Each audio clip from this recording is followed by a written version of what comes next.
Hi, and welcome to History's a Blast. In our September 2020 Camping Through History trip up to northwestern Ohio, we camped at the RV park at the Ohio Army National Guard Base Camp Perry, which is open to the public. And there's a number of historical aspects to that place that we want to share with you in this video, as well as a side trip we took to the Liberty Aviation Museum in nearby Port Clinton. So hang around for the next 11 minutes, and I hope you enjoy the video. And if you do, don't forget to give us a thumbs up and come back and see us again.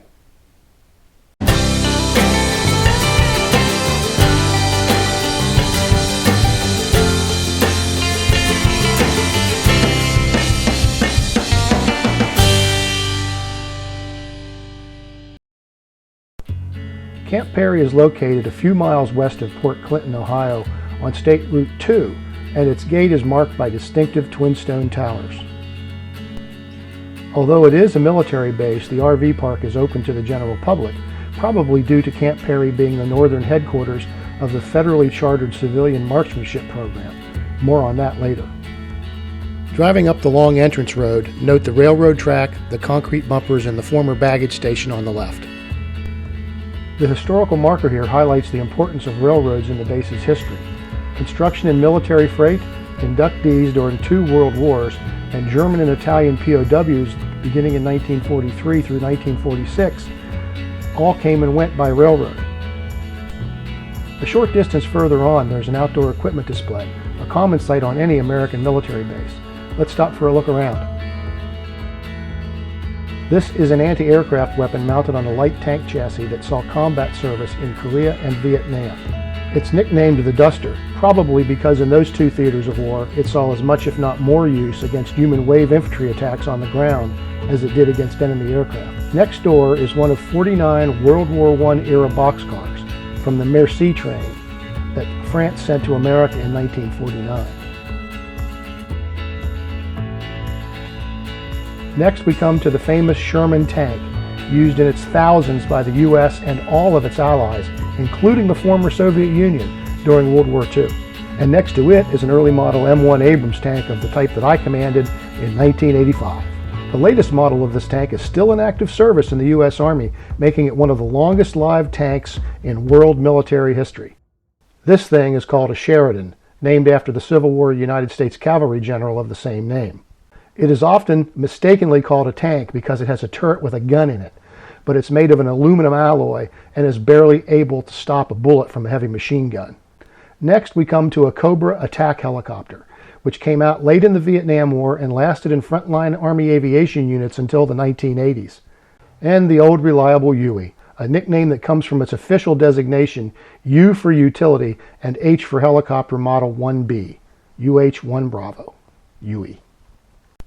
Finally, here is one of many models of the ubiquitous M113 Armored Personnel Carrier, or APC, that saw service from Vietnam through, in some cases, the first Gulf War. It's a sobering thing to see equipment that you served with as a soldier in faded paint weathering away in an outdoor museum.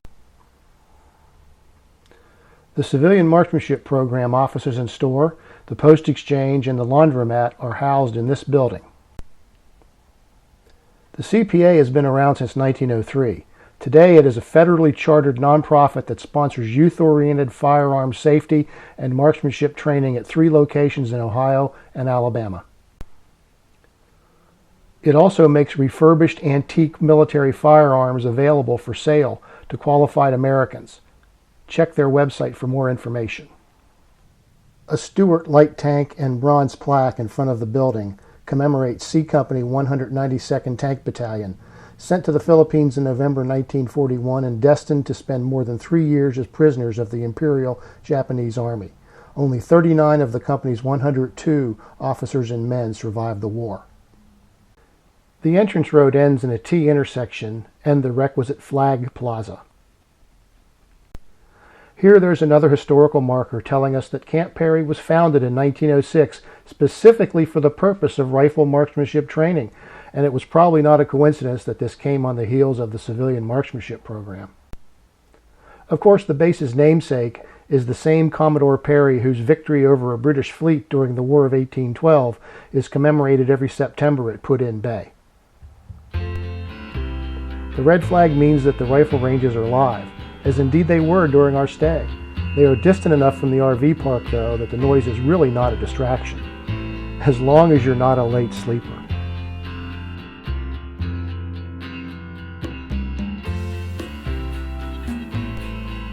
A short drive and 2 more right turns took us to the RV park entrance.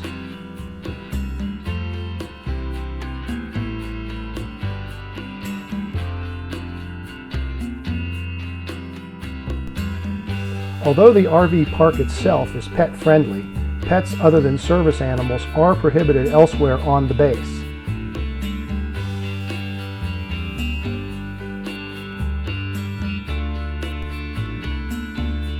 All 40 sites are full hookup, with potable water, sewer, and both 30 and 50 amp electrical outlets. The park is a relatively new feature at Camp Perry, so the trees were a bit too youthful to provide meaningful shade. And the flat terrain and proximity to the lakeshore meant that it was also quite breezy most of the time, so be forewarned about deploying your awning.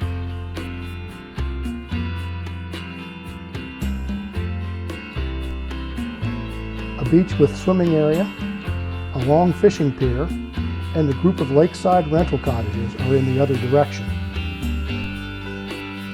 It was a bit too chilly for swimming when we were there, but during high summer, this must be a great place to cool off or work on your tan, or both. That's South Bass Island on the horizon, and although it was beyond the zoom capability of my GoPro, the Perry's Victory and International Peace column is visible to the naked eye from here. Another nearby attraction for the military history buff is the Liberty Aviation Museum at the Erie, Ottawa Regional Airport, about a 10-minute drive east of Camp Perry in Port Clinton, Ohio. If you watched our last episode, this exit 124 onto Ohio Route 53 North, probably looked familiar. The Aviation Museum is easy to get to by turning left at this light and turning right into the parking lot about a quarter of a mile on.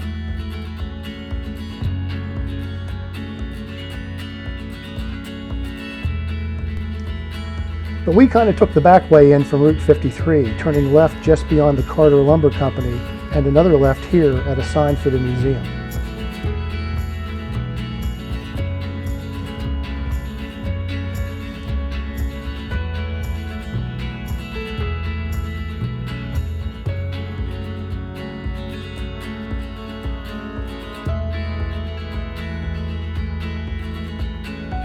The first room after the admissions desk and gift shop holds a number of aviation-related displays, but the one that really caught our eye was this Hogan's Heroes collection.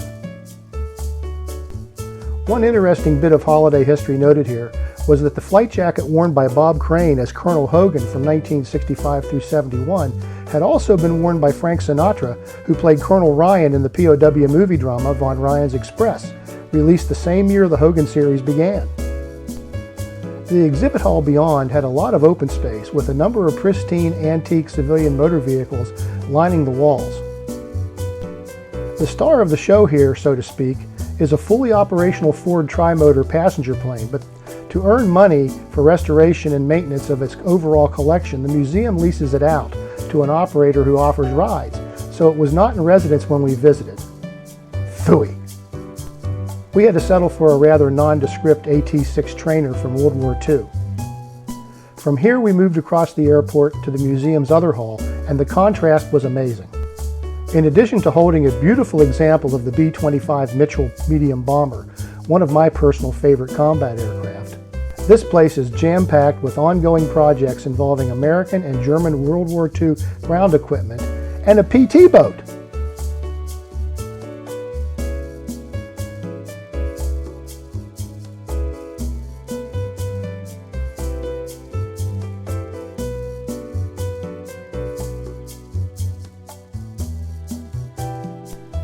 They have a TBM Avenger torpedo bomber, the type flown by the late President George Bush Sr.